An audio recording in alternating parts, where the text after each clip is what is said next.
Agora você esquece o padre aqui, olha para cá e fala um pouquinho daquilo que Deus motiva o seu coração. Sim, eu fiquei 40 anos na igreja protestante. Eu fui protestante durante 40 anos. E no ano de 2011, a minha vida mudou. Porque eu tinha uma depressão e busquei muito a cura dessa depressão. E um dia, eu conversando com uma irmã minha, né, de sangue, ela me convidou para ir num cenáculo mariano. No primeiro momento eu até achei estranho, porque ela também era evangélica, e fez um convite para mim ir no cenáculo mariano. E eu perguntei por que ela tinha feito aquele convite. E ela falou assim, porque eu recebi um convite da nossa prima. E eu senti um desejo de convidar você também. E eu fiquei assim, né, sem saber se eu ia ou não, mas eu senti uma alegria muito grande e aceitei o convite da minha irmã, de ir até lá. Então, no dia 7 de abril de 2011, eu chegando na casa da minha prima, no primeiro momento, assim, também, a minha irmã falou que tinha santo, né, que tinha uma mesa cheia de santos, vela, e todo mundo entrando com umas bolinhas na mão. E na hora que ela falou dos santos e da vela, eu falei assim, eles são católicos, né, tem que ter tudo isso. Mas a vela me assustou um pouco. A vela, eu falei assim, será que eles são espíritas? Porque eu não entendia o sentido da vida e nem da vela e nem o significado de uma vela. Então, mas quando ela falou das bolinhas, eu falei, nossa, aquela oração repetitiva. Mas eu entrei porque eu achei que ali era uma missão que Deus tinha me dado para me converter àqueles católicos. Eu fui pastora há 12 anos. Então, quando eu cheguei lá, eu tinha convicção que eu ia, sim, converter aqueles católicos e falar que eles não tinham Deus e que eles precisavam aceitar Jesus. E começou a reza do terço, né, porque era um cenáculo, então a primeira coisa foi a reza do terço. Primeiro, segundo, terceiro, quarto mistério. No quinto mistério, todo mundo ajoelhou, eu também ajoelhei. E foi quando eu tive uma visão, né, de uma luz muito forte naquele ambiente, uma luz que não era essa luz, mas era uma luz diferente. E de dentro dessa luz saiu uma mulher vestida de branco com um manto azul. Ela chegou até em mim, olhou nos meus olhos e ela não disse nada. Inclusive, essa imagem que eu tive, essa visualização ali, ela estava com uma coroa na cabeça. A coroa dela tinha estrelas. E ela olhou dentro dos meus olhos. Ela não falou nada, mas o olhar dela me disse tudo. E eu tinha um vazio muito grande na minha alma, que eu procurei a minha vida toda preencher. E só foi preenchido esse vazio quando eu olhei nos olhos dela. Só que no primeiro momento eu achava que era uma anja que tinha vindo do céu. Mas não era. Porque quando ela olhou dentro dos meus olhos, eu senti a voz dela falando para mim assim, que a partir daquele momento eu ia seguir o caminho do filho dela. Daí quando ela falou isso, aí eu comecei a chorar muito, muito mesmo. E todo mundo ficou assustado de tanto que eu estava chorando. Ninguém entendia o motivo, né? Porque naquele momento só eu que estava tendo a visão e minha irmã do meu lado também chorava muito. Foi quando as irmãs vieram, né, para ajudar. E aí eu consegui me compor, já tinha até parado o terço, que todo mundo estava preocupado comigo e com a minha irmã. E foi quando ela foi se afastando, só que ela não deu as costas. Ela foi, do mesmo jeito que ela veio, ela voltou. E quando ela voltou, que eu consegui me acalmar, continuou o terço, nós levantamos. Minha prima me deu a oportunidade para mim cantar, porque eu sou cantora. E quando eu fui cantar, quando eu me levantei, já me levantei católica. Ali foi a minha conversão.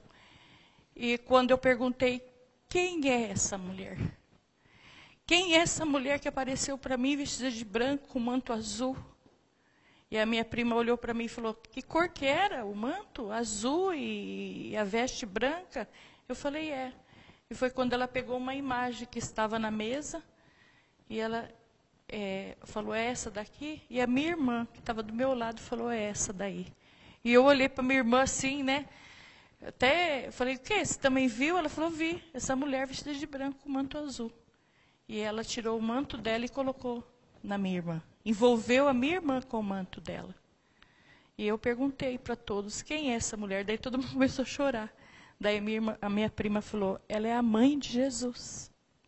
Então, se hoje eu estou na igreja católica, não é porque um ser humano me convenceu. Quem me convenceu foi a mãe de Jesus. E quando eu cheguei na minha casa, naquele dia, eu abri o meu portão. Eu não entrei primeiro, porque eu falei assim, pode entrar, Maria, que a casa é sua. E desde aquele momento que Nossa Senhora começou a fazer parte da minha caminhada e da minha vida, e eu fui conhecer a Igreja Católica, porque eu não conhecia, eu era ignorante na doutrina católica. Eu só falava aquilo que eu ouvia. Mas aí eu comecei. E o meu pároco, né, o padre Hélio, foi o meu catequista e me catequizou. E quando ele falou para mim que a maior riqueza que nós temos, a Igreja Católica, foi quando ele falou para mim da Eucaristia. Que na hora da Santa Missa, na hora que o padre eleva aquela hóstia, ali a oração eucarística é a transubstanciação do sangue, corpo, alma e divindade de nosso Senhor Jesus Cristo. Foi quando eu caí em mim e comecei a chorar, e ele perguntando para mim por que eu estava chorando. Eu falei assim, padre, quanto eu falava para os católicos que eles não tinham Jesus, que eles tinham que aceitar Jesus. Mas aí eu fui perceber que quem não tinha Jesus era eu. Eu não tinha Jesus. Eu quero fazer parte. Eu quero conhecer a igreja. Irmãos, cada dia que eu conheço a Igreja Católica, eu mais me apaixono por ela. E aí eu falei, padre, eu quero receber Jesus também. E eu comecei a fazer a minha catequese. E eu tinha que casar na Igreja Católica.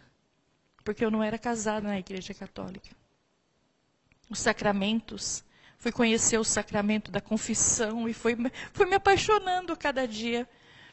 E aí eu cheguei no meu marido e pedi ele em casamento. Eu falei para ele assim que eu queria casar na igreja para receber Jesus. No primeiro momento ele não entendeu, falou que ele não ia casar. Ele nunca ia casar, porque ele também era pastor. Mas aí eu tinha convicção da intercessão de Nossa Senhora, que para mim, antes ela estava morta, mas ela não está morta. E aí eu comecei a pedir a intercessão dela, e com 6 meses, um dia eu participei de uma missa, quando eu cheguei na minha casa, o meu marido olhou nos meus olhos e falou assim, 6 meses de oração, porque eu pedi muita intercessão de Nossa Senhora. E ele falou para mim assim, amor, é importante para você casar na Igreja Católica? Eu falei, porque eu preciso receber esse sacramento na minha vida para mim receber Jesus. Porque eu queria receber Jesus. Eu não me importei com roupa, com nada. O que eu queria era Jesus, era casar, era receber esse sacramento na minha vida. Foi quando ele falou, pode marcar a data que eu caso com você. E no dia 22 de abril de 2012, eu me casei na Igreja Católica. E no dia 30 de maio, eu fiz a minha primeira comunhão e o crisma.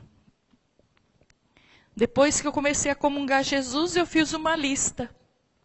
E todo momento, porque a gente tem Jesus 15 minutos dentro de nós. Então eu sabia que Jesus estava ali, escutando a minha oração. Não que ele não escuta a nossa oração em outros momentos, mas ali ele está próximo de nós. Ali é na hora da minha gratidão, da minha comunhão com o Senhor ali, eu fiz uma lista e falava para ele assim, hoje eu comungo a conversão do meu filho, Rodrigo, de 30 anos, que hoje ele está com 30.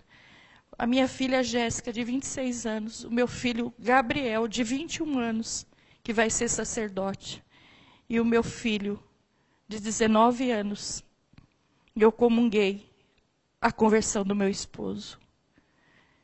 E esses 6 anos da minha caminhada, todos eles vieram para a Igreja Católica. Porque o mundo, ele arrasta, ele acaba com as pessoas, com a família. E a gente tem que ter essa violência também, para querer que a nossa casa e a nossa família seja de Deus. E todos eles batizaram, todos os meus 4 filhos batizaram. Fizeram a primeira comunhão e o crisma. Hoje os meus 3 filhos são cerimoniários. Minha filha canta comigo, eu sou tecladista, e nós temos um ministério. Meu esposo toca baixo, meu genro toca bateria, e eu e a minha casa servimos ao Senhor na Igreja Católica Apostólica Romana, e sou a pessoa mais feliz do mundo, porque eu tenho os meus filhos que não vão para balada, meus filhos são separados deste mundo. E eu, como mãe, eu tenho uma autoridade sobre os meus filhos. Porque nós, mãe e pais, temos que ter autoridade. Quem manda na minha casa sou eu e o meu esposo, não são os meus filhos. Eles podem ter a idade que eles quiserem. Quando eles casarem, eles que vão mandar na casa deles. Mas quem manda na minha casa sou eu. E também esse negócio de Halloween, eu também sempre criei meus filhos para não ir nessas coisas. Às vezes as professoras falavam, né, para ir, tudo. E eu falava, meu filho não vai. E no dia do Halloween, meu filho nem aparecia na escola. E nós temos essa autoridade. E eu vejo muitos católicos, muitos, porque são os católicos que estão ali. Então tem vergonha de falar que é de Deus. Tem vergonha de falar da doutrina. Né? E vive uma fé fantasiosa. Vive uma coisa e prega outra coisa. Então eu quero deixar esse depoimento aqui. E falar para você que está em dúvida, que tem dúvida e que tem medo de Nossa Senhora. Isso aí é o inimigo que coloca na tua mente isso, esse medo. São pessoas usadas pelo maligno, porque ela pisa na cabeça da serpente e o diabo tem ódio de Nossa Senhora. Então você que está me ouvindo hoje, que tem algum medo de falar com Nossa Senhora, e você que é católico às vezes, não tem essa intimidade com a mãe. Então hoje, nesse momento, que através desse depoimento que eu estou te dando agora, que você se levante em ordem de batalha, assim como Nossa Senhora. E creia nisso. Creia que ela é intercessora, sim. E ela vive. E ela vai viver. E quando você agora, nesse momento, fala para ela. Talvez você só tenha uma imagem dela na sua casa. Você só é um devoto fraco.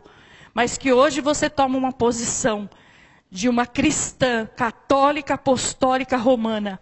E tenha certeza que ela intercede por você. E fala para ela, pode entrar, Maria, que a casa é sua. Que bom ouvir esse testemunho. É interessante, na vida da Margarete, a experiência de Santa Teresinha de Jesus, que é a nossa padroeira das missões. Santa Teresinha foi curada de depressão, numa celebração, quando ela viu Nossa Senhora dando um sorriso para ela. Nossa Senhora do Sorriso, sabia? Nossa Senhora do Sorriso. Então, para se curar da depressão, o caminho mais seguro mesmo é Nossa Senhora, a mãe do sorriso. Que alegria fazer isso. Obrigado pela sua presença, pelo seu carinho. É bom lembrar que você vai estar conosco hoje à noite, lá na paróquia Santa Teresinha do Menino Jesus, dando com mais detalhes o seu testemunho na Missa da Luz, a luz entrando. É interessante, né, Margarete, nesse tempo que muitas pessoas estão indo para falsas doutrinas, para falsas religiões, criando células, negando, né?